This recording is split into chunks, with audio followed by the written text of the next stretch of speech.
এই পৃথিবীর বুকে আদম ও হাওয়া আলাইহিস সালাতু ওয়াস সালামকে জমিনের উপরে প্রেরণ করলেন মাত্র দুইজন। বলেন কয়জন? কয়জন? মাত্র দুইজনকে আল্লাহ রাব্বুল আলামিন জমিনের উপরে জান্নাত থেকে প্রেরণ করলেন। অনেক লম্বা ঘটনা সংক্ষেপ করে বলছি। আল্লাহ রাব্বুল আলামিন জমিনের উপরে প্রেরণ করলেন। আপনারা বলুন, এই দুইজন ব্যতীত আরো কোনো মানুষ কি পৃথিবীতে আছে? পৃথিবীতে আছে মানুষ কয়জন? আওয়াজ দেবো, কয়জন? দুইজন। আর কোন মানুষ আছে পৃথিবীতে? না। এখন স্বামী আর স্ত্রী দুইজন পৃথিবীর বুকে রয়েছে মানুষ হিসাবে। এখন মানুষ তো বংশ বিস্তার বাড়ানোর দরকার। বংশ বিস্তার বাড়ানোর জন্য তো স্বামী আর স্ত্রী ছাড়া কেউ নাই। আল্লাহ রাব্বুল আলামিন ভাই ভাই বিবাহ তো আবদ্ধ বন্ধনা হারাম করে দিয়েছেন। এক পেটের সন্তান আদি একে অপরকে বিয়ে করা হারাম করে দিয়েছেন। কিন্তু এখানে তো কথা প্রশ্ন আসে, আদম আর হাওয়া আলাইহিস সালাতু ওয়াস সালাম তো মোটে দুইজন স্বামী স্ত্রী, আর তো কোনো মানুষ নাই। দুইজনের মধুর মিলনের ভিতর দিয়ে আল্লাহ কত সুন্দর সিস্টেম করে দিলেন। খেয়াল করেন, হাওয়া আলাইহিস সালাতু ওয়াস সালামের গর্ভে আল্লাহ রাব্বুল আলামিন দুইটা করে জোড়ায় জোড়ায় সন্তান আল্লাহ তাআলা দান করলেন। সুবহানাল্লাহ বলবেন একটু? তাহলে আদম আলাইহিস সালাতু ওয়াস সালাম, হাওয়া আলাইহিস সালাতু ওয়াস সালাম আছে, সেই টাইমে বংশ বিস্তার করবে। কেমনে করবে আল্লাহ তাআলার পদ্ধতিটা জেনে দেখেন। একটা ছেলে আর একটা মেয়ে, পরবর্তী বছরে আবার আল্লাহ রাব্বুল আলামিন তাদের মধুর মিলনের ভিতর দিয়ে আল্লাহ রাব্বুল আলামিন একটা ছেলে একটা মেয়ে দিলেন। কিন্তু একটা মায়ের গর্ভের সন্তানের সঙ্গে তো ছেলে এবং মেয়ে বিবাহ তো হারাম হারাম ঘোষণা হয়েছে। কিন্তু এখন কেমনে বিবাহ দেওয়া হবে? দেওয়া তো কোনো সম্ভব নয়। ঘটনাক্রমে এমন এসেছে, আল্লাহ রাব্বুল আলামিন বিধান জারি করে দিলেন। আদম আলাইহিস সালাতু ওয়াস সালামের সন্তান জন্ম নিল হাবিল, আর হাবিলের সঙ্গে জন্ম নিল হাবিলের সঙ্গে জন্ম নিল হাবিলের সঙ্গে জন্ম নিল আকলিমা নামে একটা মেয়ে আল্লাহ রাব্বুল আলামিন দিয়ে দিলেন। কাবিল এবং আকলিমা নামে, কাবিলের সঙ্গে আকলিমা জন্ম নিল, আকলিমার সঙ্গে কাবিল জন্ম নিল। আল্লাহ রাব্বুল আলামিন পরবর্তী বছরে হাবিলের সঙ্গে আর একটা মেয়ে আল্লাহ রাব্বুল আলামিন জন্ম দিল। আপনারা বলুন কয়জন হলো? বলেন কয়জন হলো? 2 বছরের সন্তান হলো কয়জন? 4 জন। আল্লাহ তাআলা বিধান জারি করলেন। কি বিধান? হাবিলের সঙ্গে যে মেয়েটা জন্ম নিয়েছে এই মেয়েটার সঙ্গে বিয়ে হবে কাবিলের সঙ্গে, আর হাবিল এসে বিবাহ করবে কাবিলের সঙ্গে যার জন্ম নিয়েছে তার সঙ্গে। এটা জায়েজ হবে। কিন্তু এক মায়ের পেট থেকে একসঙ্গে যে জন্ম নিয়েছে ওই সময়ের ঘটনা, ওই সময়ে বিবাহ দেওয়া যাবে না। অর্থাৎ কাবিল অথবা আকলিমা একসঙ্গে বিবাহ হবে না। মানে এক্স কায়দায় এ কোণার থেকে কোণে আসবে, এ কোণার থেকে কোণায় যাবে। ঘটনা বুঝাইতে পারলাম? বুঝাইতে পারলাম? এখন ঘটনা হলো এই যে ঘটনাটা আল্লাহ রাব্বুল আলামিন প্রকাশ করলেন, বিশ্বনবীকে বলতে বললেন, সেটা হলো আদম আলাইহিস সালাতু ওয়াস সালামের 4 সন্তান যখন বয়স প্রাপ্ত হয়ে গেল, আদম আলাইহিস সালাতু ওয়াস সালাম বললেন, এসো হাবিল ও কাবিল, তোমরা এসো, আমার 2টা মেয়ের সঙ্গে তোমাদেরকে বিবাহ দিতে চাই, তোমাদের বিবাহ বন্ধনে আবদ্ধ করতে চায়। এখন হাবিল বলতে লাগলো আর কাবিলকে বলতে লাগলো বিবাহ দেওয়া হবে। এখন যে অনুযায়ী বিবাহর ধারাবাহিকতা, আল্লাহর ওভারটেক কোনো ফয়সালা হবে না, আল্লাহর ফয়সালা অনুযায়ী বিবাহ হবে। এখন আল্লাহর ফয়সালা অনুযায়ী হলো কাবিলের সঙ্গে বিবাহ হবে ওই যে হাবিলের সঙ্গে যে মেয়েটার জন্ম নিয়েছিল, লিওজার সঙ্গে বিবাহ হবে। এখন হাবিলের সঙ্গে যে মেয়েটার জন্ম নিয়েছিল ওই মেয়েটার চেহারাটা দেখতে বেশ একটা ভালো ছিল না, কালো ছিল, কুৎসিত ছিল, দেখতে বেশি একটা ভালো নয়। কিন্তু কাবিলের সঙ্গে যে জন্ম নিয়েছিল আকলিমা, তার চেহারাটা সুন্দর ছিল, গড়নটাও ভালো ছিল। হাবিলের সঙ্গে কার্য ফয়সালা অনুযায়ী হাবিলের সঙ্গে বিবাহ হবে আকলিমা, আর কাবিলের সঙ্গে বিবাহ হবে লিওজার, তার চেহারাটা ভালো নয়।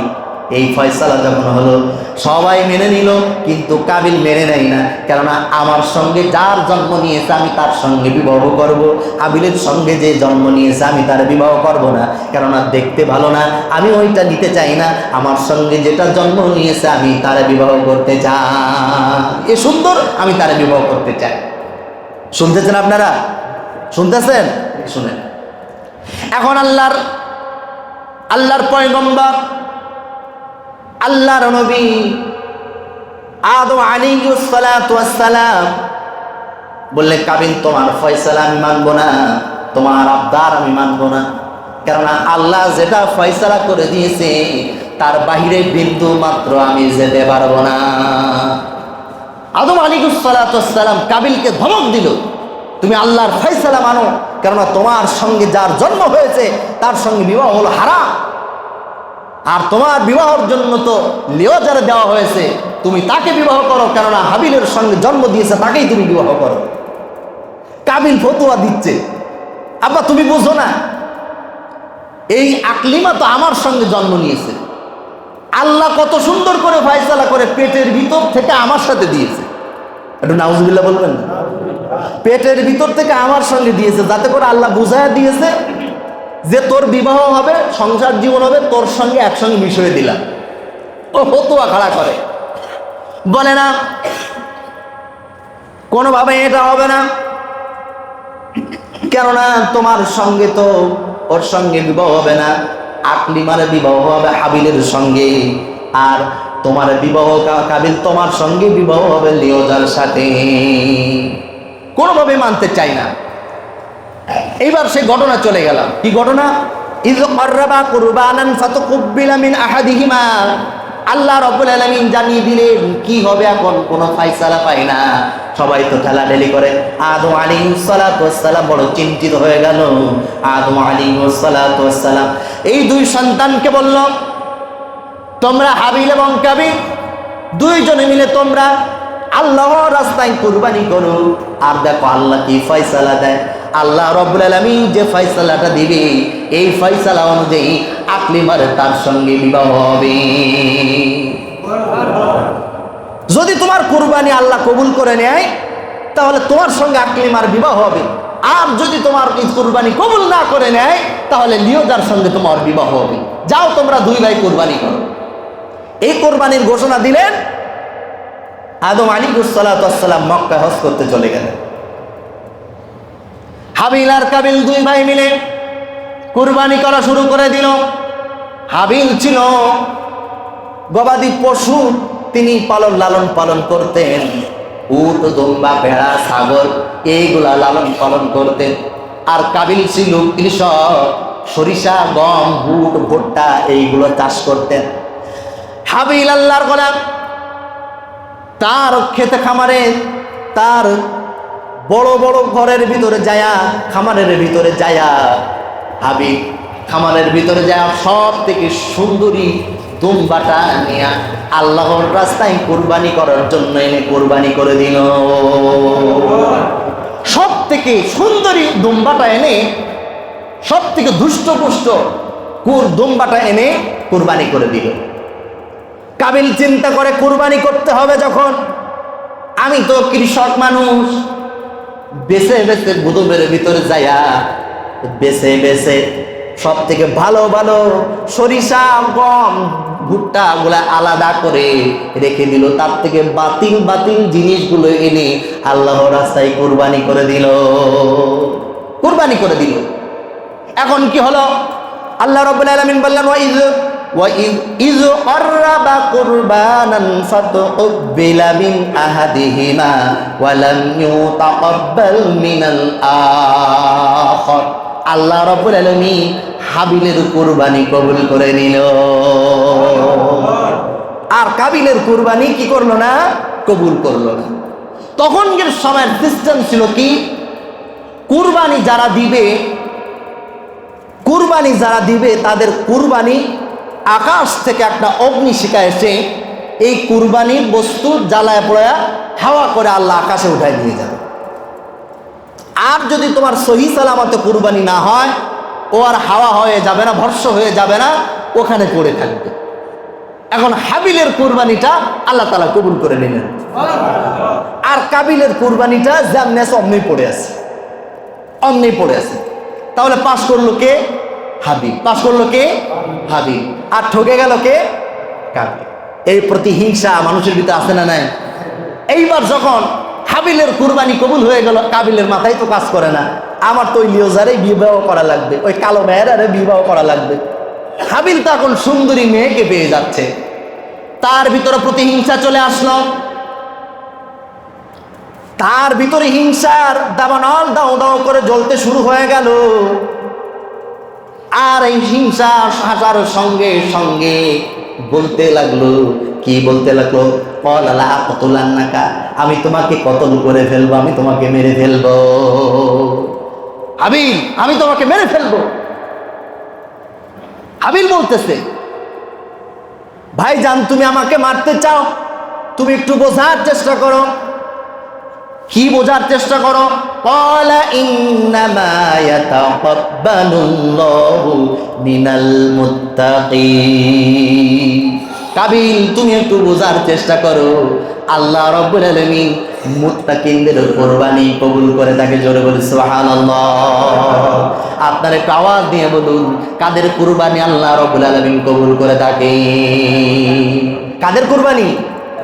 এখনকার সবাই যদি এই কুরবানি দেওয়ার পরে এটা আল্লাহ আকাশে উঠায় নিয়ে যাবে, এই সিস্টেম যদি চালু থাকতো, আল্লাহ অফ না করে যদি ওই আদম ও হাওয়া আলাইহিসসালাম থেকে যদি এই সিস্টেম চালু থাকতো, কত শত মুসলমান আল্লাহর রাস্তায় কেমন কুরবানি দাও সেটা প্রমাণ সেই দিন হয়ে যেত। চিৎকার মেরে বলে ঠিক না?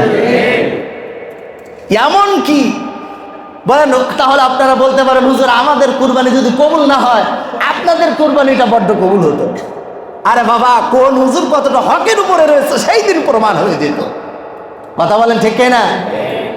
এই জন্য কুরবানি যে কবুল, এই যে সঙ্গে সঙ্গে উঠায় না নিয়ে যাওয়া, এটা বন্ধ করে রাখছে, বড্ড ভালো কাজ করছে। কথা বলেন ঠিক না? তাহলে কুরবানি হবে কার কাছ থেকে? কার খুশির জন্য? আওয়াজ দিয়ে বলুন, কার খুশির জন্য? আল্লাহ রাব্বুল আলামিন বললেন, লা ইয়ানালুল্লাহু লুহুমুহা ওয়ালা দিমাউহা ওয়ালাকিন ইয়ানালুহুত তাকওয়া মিনকুম। ওগো বান্দা, একটু মন খুলে শুনে যাও, তুমি যে কুরবানি দাও, ওই কুরবানির বস্তুর যে রক্ত বের হয়, ওই রক্তটা আমার কাছে যায় না। ওই যে কুরবানি দাও, ওই কুরবানির বস্তুর যে মাংস রয়েছে, ওই মাংসটা আমার কাছে যায় না। ওই কুরবানির পশুর যে হাড় হাড্ডি রয়েছে আমার কাছে যায় না।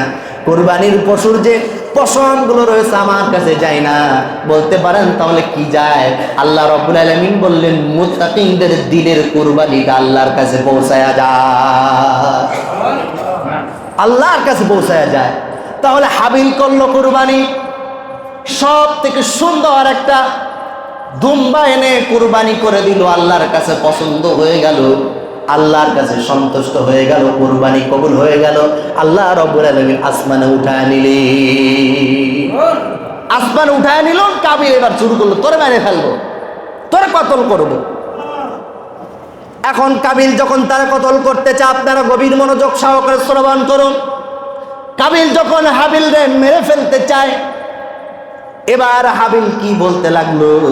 কাবিল বলতে লাগলো, হাবিল বলতে লাগলো, লা ইম বাসাত্তা ইলাইয়া দাকাল তাকতুলানি মা আনা বিবাসিতি ইয়াদিয়া ইলাইকা লিতাকতুলাকা। হাবিল বলতে লাগলো, গো ভাই, তুমি যদি আমার মারার জন্য এক হাত অগ্রসর হও, তুমি যদি আমাকে মেরে ফেলানোর জন্য, কতল করার জন্য 2 হাত অগ্রসর হও, তুমি যদি আমাকে মারার জন্য যতই পদ্ধতি অবলম্বন করো না কেন, আমি কোনোভাবেই কোনো পদ্ধতি গ্রহণ করব না। তুমি আমাকে মারলে মারো, কিন্তু আমি তোমাকে কোনোভাবেই মারার জন্য এক বিগত এগোয়ে যাব না। জোরে বলি সুবহানাল্লাহ। ভাই দোস্ত বুজুর্গানে দিন, সমাজের ভিতরে বাস্তবতা আছে না নাই? মুমিন মুসলমানদেরকে মারতে মারতে মেরে ফেলায়, কিন্তু মুমিন মুসলমান আল্লাহর উপরে তাওয়াক্কুল করে থাকে। মুমিন মুসলমান কখনো প্রতিশোধ নেওয়ার জন্য এগিয়ে যায় না। কথা বলেন ঠিক না? তাদের ফয়সালা থাকে, আমার রব আমাকে সুন্দর উত্তম ফয়সালা করে দিবে। কথা বলেন। এই জন্য ভাই দোস্ত বুজুর্গানে দিন, ইন্নী আখাফুল্লাহু রাব্বুল আলামিন, হাবিল আরো আওয়াজ দিয়ে দিল, ভাই তুমি আমাকে মারতে আসো, আমি তোমাকে মারতে যাব না, কিন্তু আমি বলতেছি আমি অন্য কাউকে ভয় করি না, আমি অন্য কাউকে মানি না, আমার রবকে আমি দৃঢ়ভাবে একনিষ্ঠভাবে আমার রবকে মেনে নিয়েছি, আমি অন্য কোনো ফয়সালা মানি না। জোরে বলি সুবহানাল্লাহ। তাহলে কাবিল তাকে মারবেই, যতই বুঝাই তাই মারবেই। এবার কি হলো, হাবিলকে মারার জন্য কাবিল প্রস্তুত হয়ে গেল। ইন্নী উরিদু আন তাবুআ বিইসমি ওয়া ইসমিকা মিন আসহাবিন নার ওয়া যালিকা জাযাউ যালিমিন।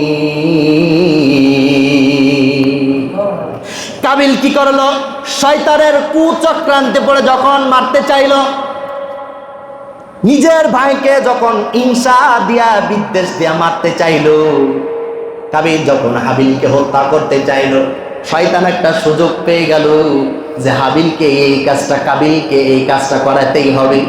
শয়তানের কুচক্রান্তে পড়ে কাবিল এবার হাবিলকে মারার জন্য রেডি হয়ে গেল। আপনারা বলুন, তখন কি কোনো হত্যা হয়েছিল? বলেন, আর কোনো মানুষের কোনো সূচনা আর ঘটেছে? একদম সর্বপ্রথম কোনো হত্যাকাণ্ড কোনো কিছু হই নাই। এখন কাবিল যায়া হাবিলকে ধইরা মারার জন্য হাত পা টানাটানি করে, মানে মারার যে কি সিস্টেম সেটা সে জানে না, মারবে কোন সিস্টেমে সেটা জানে না। আপনারা বলুন, যে জিনিসটা আপনারা বুঝেন না সেই জিনিসটা যদি করতে বলা হয় করতে পারবেন? আমি কিন্তু জীবনেও পুকুরে নামি নাই, আল্লাহি বিল্লাহ, আমি কোনোদিন পুকুরে নামের ভয়তে। এখন আমারও যদি কেউ বলে হুজুর সাঁতার দেন, পারবো? আমি তো জীবনও পারবো না। আর যদি বলেন জাল খাওয়ান দেন, তাহলে তো একদম ক্লিয়ার, ও আমার দ্বারা সম্ভব না, আমি তো করিনি কখনো। তখনকার সময় কাবিল কখনো খুন করতে মানুষকে দেখি নাই, সে নিজেও কখনো খুন করি নাই। ভাইকে কতল করার জন্য কখনো কানের কাছে ধরে, কখনো মাথার কাছে ধরে, কখনো হাতের কাছে ধরে, মারার জন্য বহুত চেষ্টা করে, কিন্তু মারতে হয় কেমনে এটা সে জানে না। হাত ধরে নাড়াচাড়া করে, মারার জন্য চেষ্টা করে। ইবলিস শয়তান চিন্তা করলে আমাকে তো একটু সহযোগিতা করতে হবে। কিতাবের ভিতরে এমন ভাবে এসেছে, বলবো না থাকবে, কিতাবের ভিতরে এমন ভাবে এসেছে, শয়তান চিন্তা করলো কি করা যায়, তার তো একটু নিশানা দেওয়া দরকার। যদি নিশানা না দেওয়া হয় তাহলে তো কাজটা করতে পারবে না, তাহলে তো আমার কাম সারবে না। কি করা যায়? ইবলিস শয়তান একটা জন্তু এনে একটা পাথর এনলেন, একটা পাথর হাতের উপরে রাখলেন, জন্তুটারে পাথরের উপরে রেখে দিলেন, আর আরেকটা পাথর এনে ওই জন্তুর উপরে আঘাত করলেন, মাথার উপরে আঘাত করলেন। এখন পাথরের উপরে যখন জন্তুটারে রেখেছে, আর একটা পাথর দিয়ে যখন আঘাত করলো, মাথার উপরে যখন আঘাত করলো, দেখুন এই শয়তান যখন এটা কামটা করলো, তখন দেখা যায় এই জন্তুটার মাথাটা থেতলিয়ে সে মৃত্যুবরণ করলো। আর কাবিল সঙ্গে সঙ্গে এই জিনিসটা দেখতে পাইলো, গভীর মনোযোগ দেন, এই জিনিসটা দেখতে পাইলো, মারার পদ্ধতিটা তখন শিখে গেল। আর কাবিল হাবিলরে ধরে আনলো, ধরিয়ে একটা পাথর আনার পরে একটা পাথর আনলো, পাথরের পরে হাবিলরে সহায় দিল। হাবিলরে সহায় দেওয়ার পরে নিজের ভাইকে হত্যা করার জন্য আর একটা পাথর নিয়ে আসলো। আপনারা বলুন, কোনো মানুষকে যদি গলা কেটে মৃত্যুবরণ করায় দেওয়া হয় এক পর্যায়ে হবে, আর যদি মেরে থাতলায়া যদি কারোর জানটা বাহির করে দেওয়া হয়, আপনারা বলুন যন্ত্রণাটা কম হবে না বেশি হবে? কাবিল এই কাজটা করলো, হাবিলরে সয়া দিল, আর সয়া দিয়া মাথার উপরে পাথর দিয়া আঘাত করে করে থাতলায়া তাকে মাথা ফাটায়া তার জমিনের এই মায়া ত্যাগ করে আসমানে ফাটায়া দিল। শয়তানিয়ে মারাটা যখনই হয়ে গিয়েছে, শয়তান কাব সারার সাথে সাথে এবার ধোঁকা দেওয়ার জন্য হাওয়া আলাইহিস সালাতু ওয়াস সালামের কাছে ছুটে চলে গেল। ইবলিস যায় বলে, ওগো মা হাওয়া, কাম তো হারা হয়ে গেছে, কাম তো সারা। হাওয়া আলাইহিস সালাতু ওয়াস সালাম বলেন, কি হলো? আমি তো কিছুই বুঝি না। কেননা তখন পৃথিবী মানুষ সৃষ্টির তখন এই সূচনা অনুযায়ী তখন সর্বপ্রথম কেউ কিছু বুঝে না, ভালো মন্দ বুঝে না। এখন এই শয়তান যখন মা হাওয়া আলাইহিস সালামের কাছে যেয়ে বললেন, কাবিল তোমার সন্তান হাবিলকে হত্যা করে ফেলেছে। হাওয়া আলাইহিস সালাম বলেন, হত্যা কি জিনিস এটা তো আমি বুঝি না। ব্যাখ্যা করতেছে এই শয়তান, জানেন না মৃত্যু কি জিনিস, হত্যাটা কি জিনিস জানেন না? আপনার হাবিল আর কোনোদিন কথা বলতে পারবে না। তারপরে বলে হাবিল আর কোনোদিন হাত নাড়াইতে পারবে না, হাবিল আর কোনোদিন নিঃশ্বাস নিতে পারবে না, হাবিল আর কোনোদিন খাইতে পারবে না। মা তখন বুঝতে পেরেছে যে দুনিয়ার মায়া ত্যাগ করে সব ছেড়ে চলে গিয়েছে। মা বুঝতে পেরেছে, কান্না কণ্ঠ শুরু করে দিল। আসুন এবার কি হলো, কাবিল তো হাবিলকে মেরে ফেললো, অন্য কোনো কিছু নয়, হিংসা হলো একটাই, ওর ভাগে সুন্দরী মেয়ে পড়েছে, আমার ভাগে পড়েছে কালো মেয়ে, ওরে যদি মেরে ফেলে দেয় তাহলে জায়গাটা ফাঁকা হয়ে গেলে সুন্দরী মেয়ের সঙ্গে আমার বিবাহ হয়ে যাবে। সমাজের ভিতরে বাস্তবতা আছে না? না। আরে আমি অমুকের সঙ্গে কথা বলি, অমুক মেয়ের সঙ্গে আর একটা ছেলে এসে যখন সম্পর্ক করে, চিন্তা করো ওরা আজকে খুনই করে ফেলবো। ঘটনাক্রমে আমি যেটা দেখলাম, এই যে এমপি সাহেবের অনেক কতল করা দেখ টুকরো টুকরো করে ফেলেছে, এটা সংবাদে দেখলাম। অনেক ইতিহাস আসতেছে, বাস্তব কোনটা এখনো ক্লিয়ার হয়নি, তাতে বুঝলাম যে মেয়ে ছেলে পেলে এটা তাংবাং সৃষ্টি হয়েছে, ঠিক কিনা? এটা দেখলাম। তাহলে দেখেন সব গণ্ডগোলের মূল হলো নারী, ঠিক কিনা? ঠিক কিনা? বুঝতেছেন না আপনারা আমার কথা? সব গণ্ডগোলের মূল হলো নারী। এখন যাই হোক, সেটা হলো আজকে বুঝাইতে চাইলাম আমি এটাই যে হিংসা প্রতিহিংসা মানুষের ভিতরে আছে না নাই? আছে না নাই?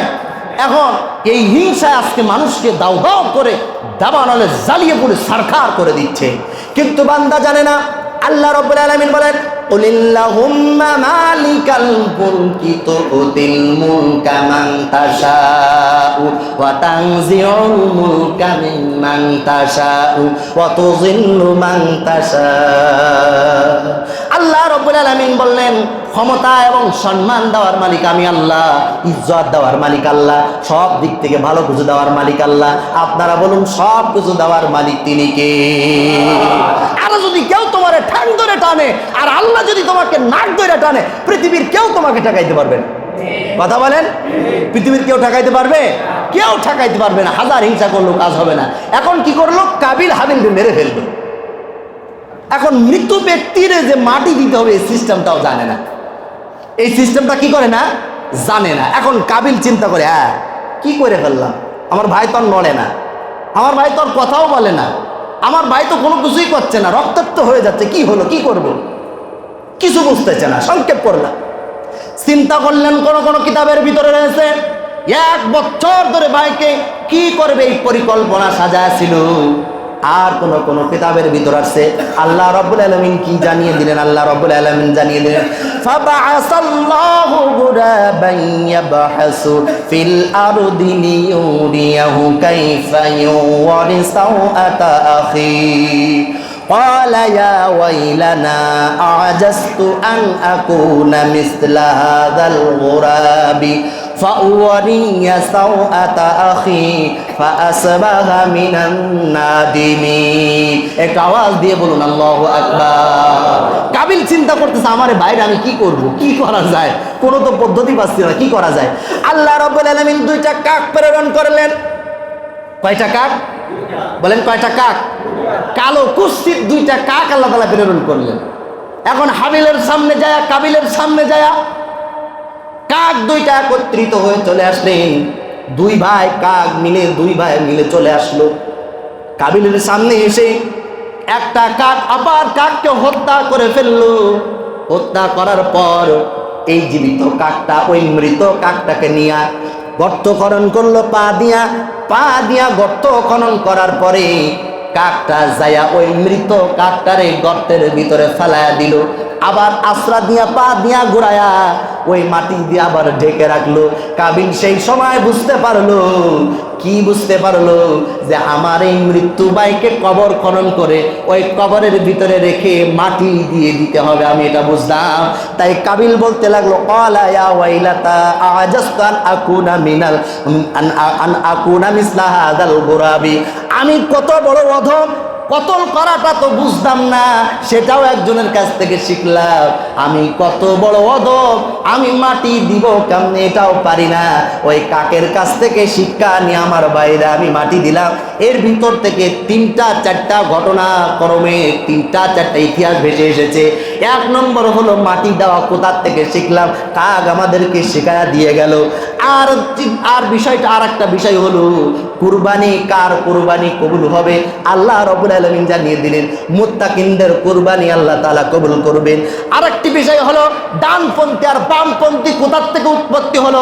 আপনারা তো প্রশ্ন করে থাকেন আমরা তো এক মায়ের সন্তান আদম হাওয়া আলাইহিস সালাতু ওয়াস সালাম থেকে এসেছি, তাহলে হিন্দু খ্রিস্টান বৌদ্ধ বামপন্থীরা কোথার থেকে আসলো সেটা এখানে পরিষ্কার হয়ে গেল। ডানপন্থীরা কোথার থেকে আসলো সেটাও এখানে পরিষ্কার হয়ে গেল। আরো কথাগুলো রয়েছিল সবগুলো বাদ দিয়া সংক্ষেপ করে আলোচনাটা শেষ করলাম। আপনারা বলুন, সামনে কুরবানি আসতেছে, কুরবানিটা আল্লাহ কোন কুরবানি বান্দার কবুল করবেন সেটা একটা আওয়াজ দিয়ে বলুন। মুত্তাকিনদের নাকি লোক দেখানোর জন্য কুরবানি দিয়ে কবুল করবে? বলেন কাদের? বলেন কাদের? মুত্তাকিনদের কুরবানি কবুল করবে। লোক দেখানো কুরবানি দিলে কোনো লাভ হবে?